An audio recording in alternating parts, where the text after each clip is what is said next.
Hello everyone, good morning to all. I Jitendra welcome you all to RKP online classes. As you know, beta, our syllabus is complete and PTs are there in front of you. Just one day after we will face our PT.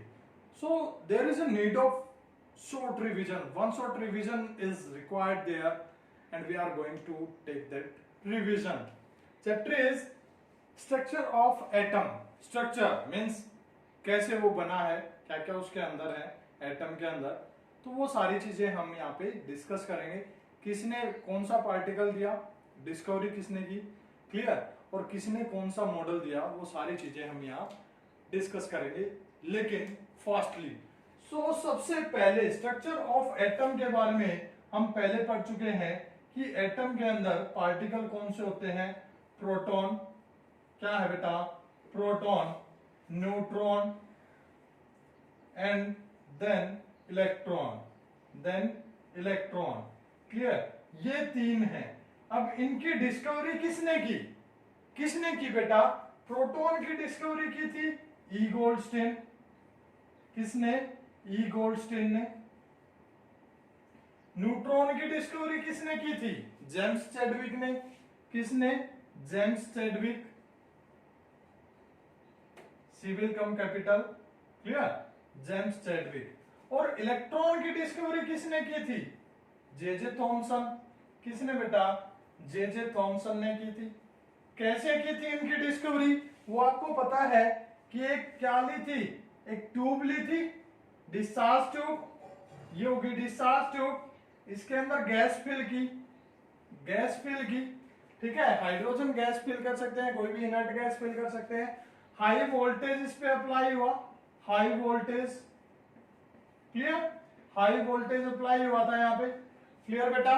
उसके बाद क्या हुआ था कि दोनों terminal, एक terminal ये था, एक टर्मिनल ये था, क्लियर, ये कैथोड, ये एनोड, मान लो ये कैथोड है, ये एनोड है, क्लियर. कैसे पता लगता है कि कौन सा कैथोड है, कौन सा एनोड है. जो पॉजिटिव होगा वो कौन सा होगा, एनोड, नेगेटिव होगा वो क्या होगा, कैथोड, क्लियर. तो उसके बाद क्या हुआ था, जब high voltage, clear, high voltage इसके ऊपर अप्लाई हुई under lower pressure, low pressure था, क्लियर.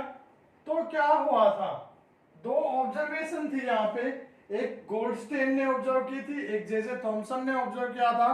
तो वहां पे क्या हुआ था, गोल्डस्टीन के साथ जो स्पॉट हुआ था वो किसका था, रदरफोर्ड का स्पॉट भी था बेटा यहाँ पे, रदरफोर्ड, क्लियर.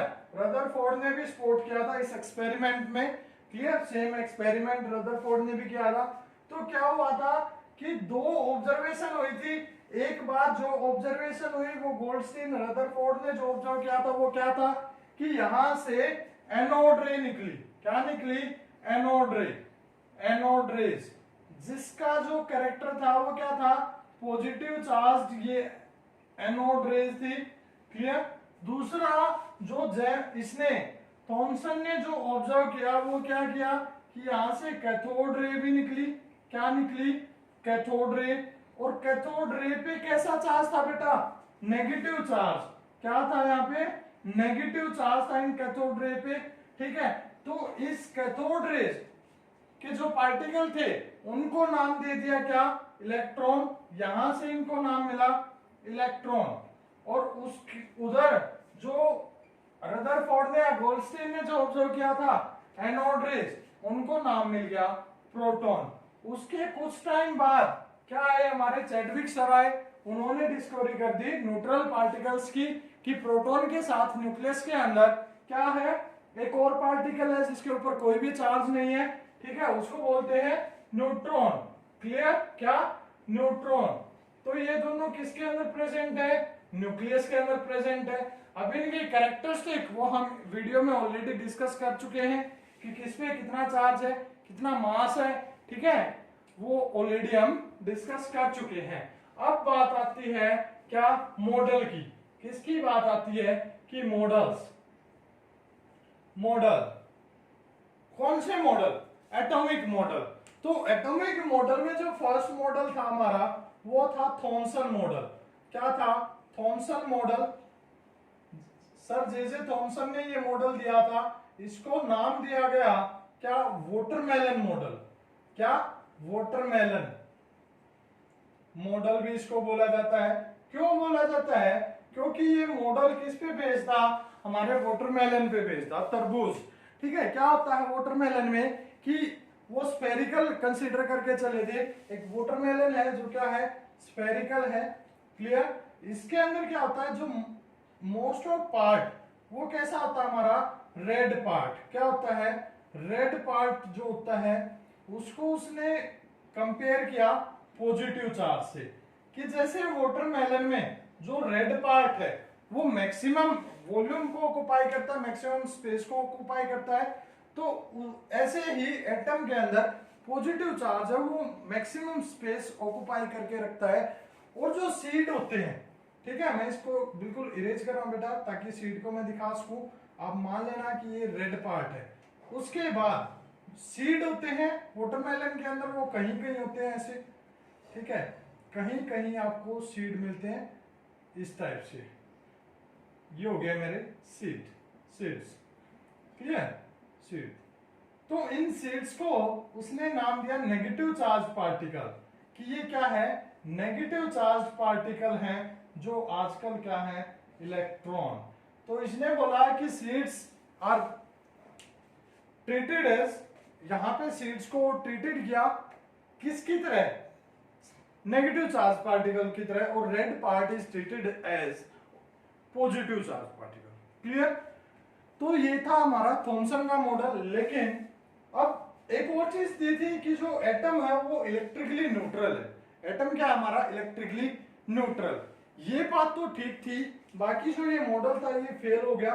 क्लियर। क्योंकि आगे हमारे रदरफोर्ड सर ने क्या किया, और ज्यादा इसके ऊपर रिसर्च की और एक एक्सपेरिमेंट किया रदरफोर्ड ने, किसके साथ, गोल्ड फॉयल के साथ। एक काफी पतली गोल्ड की फॉयल ली और अल्फा पार्टिकल्स की बम्बार्डमेंट करवाई। क्या सॉरी बेटा, रदरफोर्ड मॉडल। दूसरा जो मॉडल है वो है हमारा रदरफोर्ड मॉडल। अब रदरफोर्ड मॉडल में क्या हुआ, एक पतली सी गोल्ड फॉयल ली, मैं यहां दिखा रहा हूं बेटा, ये गोल्ड फॉयल ली, यहां से एक सोर्स था जहां से अल्फा पार्टिकल्स की यहाँ पे बम्बार्डमेंट करवाई गई। क्या, अल्फा पार्टिकल, ये क्या थे हमारे, अल्फा पार्टिकल्स की यहाँ पे बम्बार्डमेंट करवाई गई। ऐसे कैसे भी आप अल्फा लिख सकते हो, वैसे तो ऐसे होता है बेटा, ये हो गया, ये अल्फा पार्टिकल। क्लियर। तो अल्फा पार्टिकल्स की जब बम्बार्डमेंट यहाँ करवाई गई तो क्या ऑब्जर्व किया कि जो मोस्ट ऑफ, मान लो 100 अल्फा पार्टिकल है, मान लिया मैंने कि 100, क्योंकि परसेंटेज अगर हम काउंट करते हैं तो वो विद रिस्पेक्ट टू 100 काउंट करते हैं। तो 100 अल्फा पार्टिकल में से 70 to 80%, मींस 100 में से 70-80 पार्टिकल है वो डायरेक्ट निकल गई।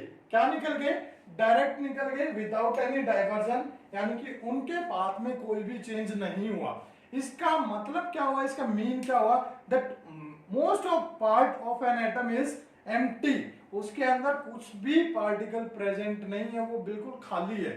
ठीक है। उसके बाद सम पार्टिकल्स मींस 70 to 80, मान लो मैं 70 लेके चल रहा हूं, इसमें से 10 जो पार्टिकल थे वो क्या हो गए, डिसअपियर, खत्म हो गए। वो गोल्ड फॉइल के अंदर एंटर तो हुए लेकिन बाहर नहीं निकले।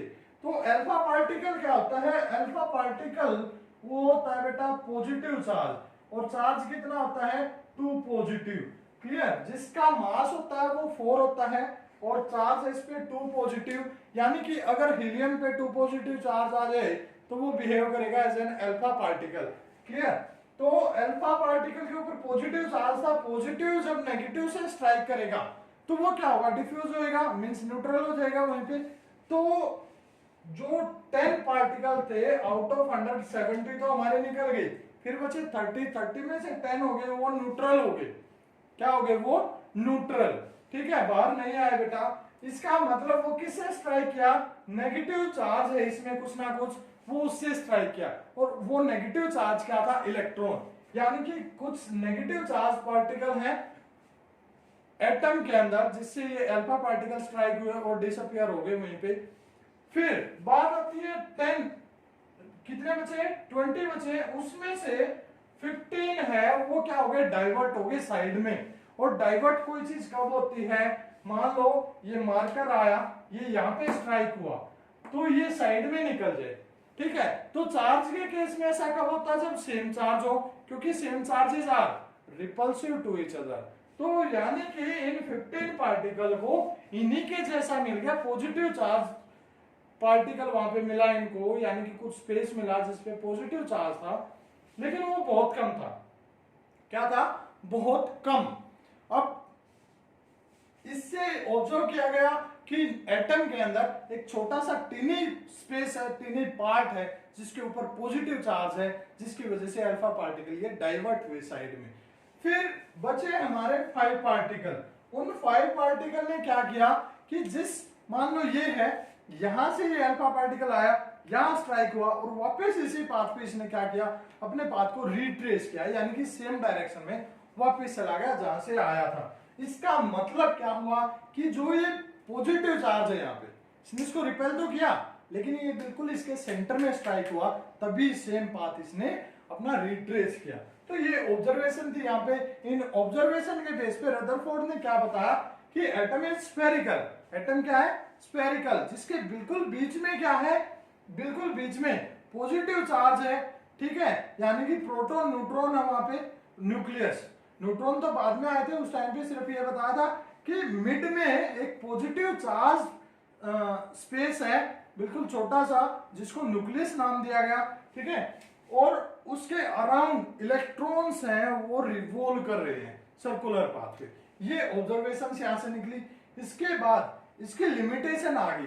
क्या लिमिटेशन आई कि साइंस ये बोलती है, फिजिक्स ये बोलती है कि कोई चीज जब रिवॉल्व करती है, वो चलती है, मोशन में होती है, तो एनर्जी उसकी डिक्रीज होती है, वो एनर्जी यूटिलाइज कर लेती है, ठीक है।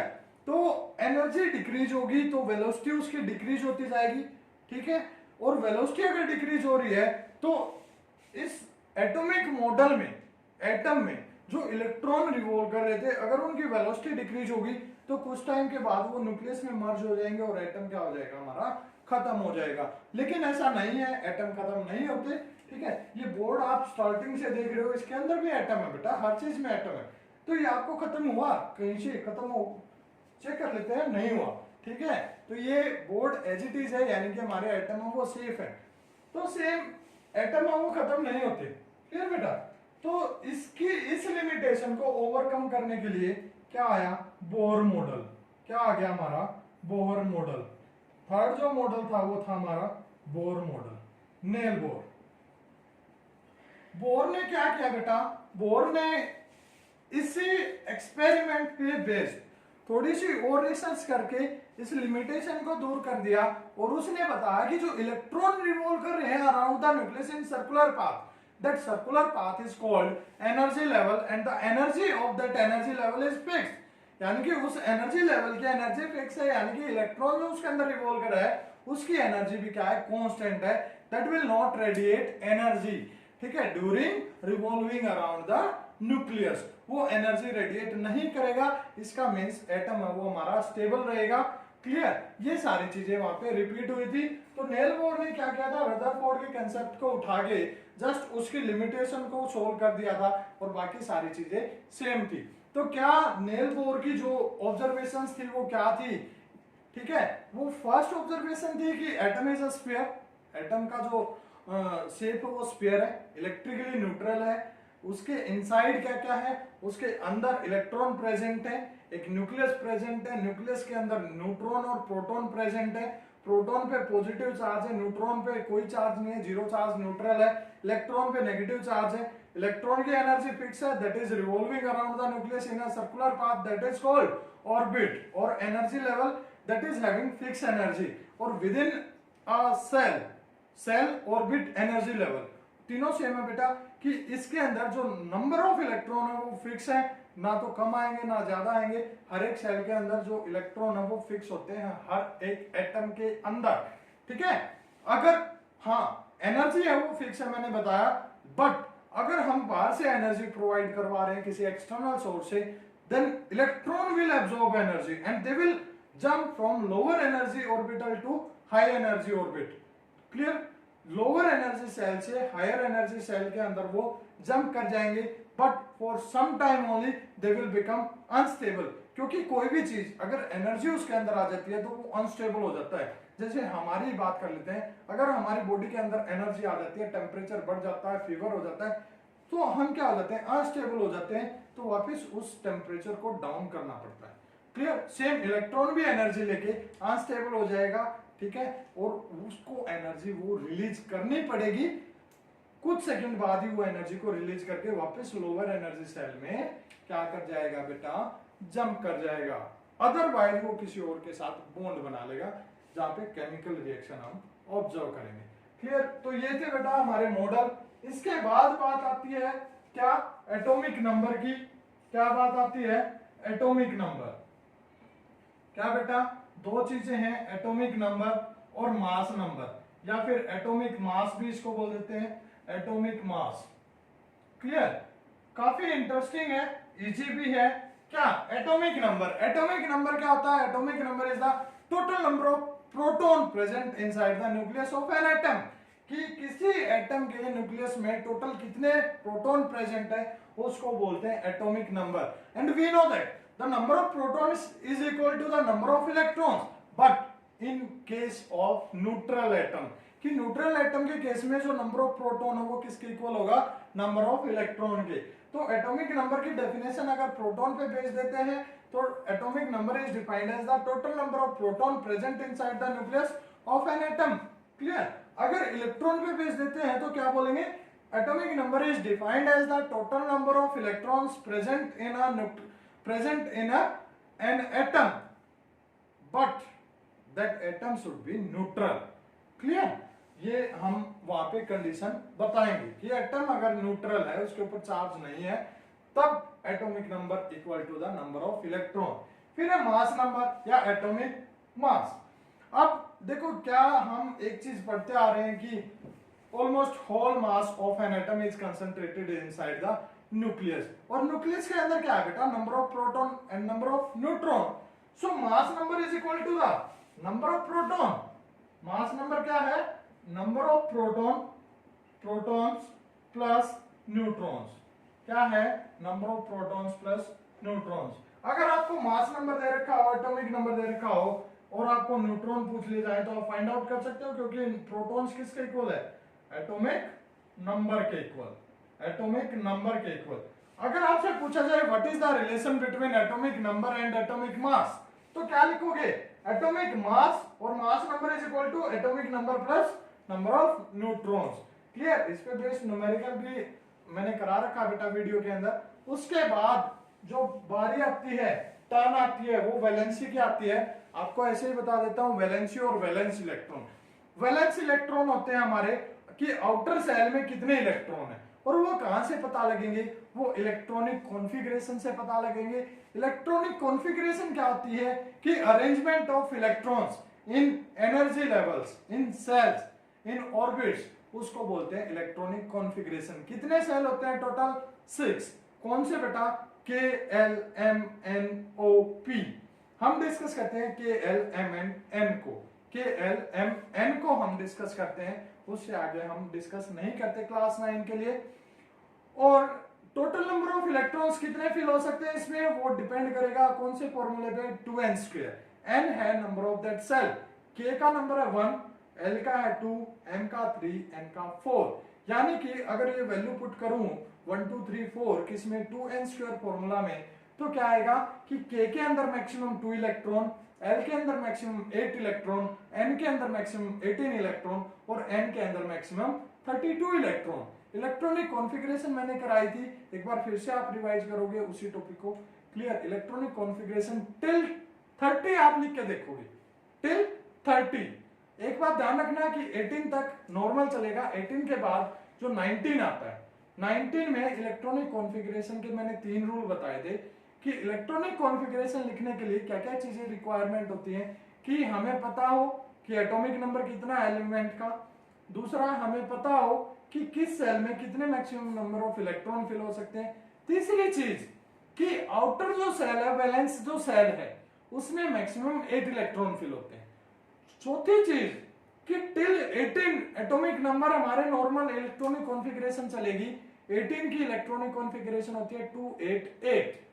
19 जो आएगा वो थर्ड में ना फिल होके, m में ना फिल होके n में जाएगा, और 20 के लिए भी n में जाएगा, यानी कि जो 20 है जिसका एटॉमिक नंबर कैल्शियम है उसकी इलेक्ट्रॉनिक कॉन्फ़िगरेशन होगी 2882। कैल्शियम के बाद स्कैंडियम आता है, स्कैंडियम होता है 21, उसकी इलेक्ट्रॉनिक कॉन्फ़िगरेशन होगी 2882। उस 2 के बाद जो 21th इलेक्ट्रॉन है वो वापस किस में फिल होगा, m में, यानी कि फाइनल इलेक्ट्रॉनिक कॉन्फ़िगरेशन हो जाएगी 2892। क्लियर? तो ये थी इलेक्ट्रॉनिक कॉन्फ़िगरेशन। क्लियर है बेटा? उसके बाद valence electron, the total number of electrons present in valence shell, clear, that is called valence electrons. Valence से क्या होगी कि स्टेबल होने के लिए, इनर्ट गैस इलेक्ट्रॉनिक कॉन्फ़िगरेशन को गेन करने के लिए how many electrons are required to gain, lose और शेयर, कि कितने इलेक्ट्रॉन लूज करेगा, कितने गेन करेगा या शेयर करेगा to obtain electron inert gas configuration. Inert gas कौन सी होती है? Helium, neon, argon, krypton, xenon, यानी कि जिसके वैलेंस शेल में हीलियम में 2 और बाकी सभी में 8 हो, यानी कि ऑक्टेट उनका कंप्लीट हो। तो ये हमारा चैप्टर था one shot revision, electronic configuration की वीडियो मैंने करवाई थी। अब वैलेंसी कितने टाइप की होती है? 2 टाइप की, इलेक्ट्रोवैलेंसी और कोवैलेंसी, यानी कि इलेक्ट्रॉन डोनेट लूज जहां पे होंगे उसको इलेक्ट्रोवैलेंसी, जहां पे शेयरिंग होगी वहां पे क्या होगी, कोवैलेंसी। जिसकी वैलेंस इलेक्ट्रॉन 4 हो उसकी वैलेंसी भी 4 होगी। मेटल के केस में valency is equal to number of valence electrons, non metal के केस में valency is equal to 8 minus number of valence electron. Clear है बेटा? तो ये सारी चीजें थी इस चैप्टर में। Thank you, have a nice day.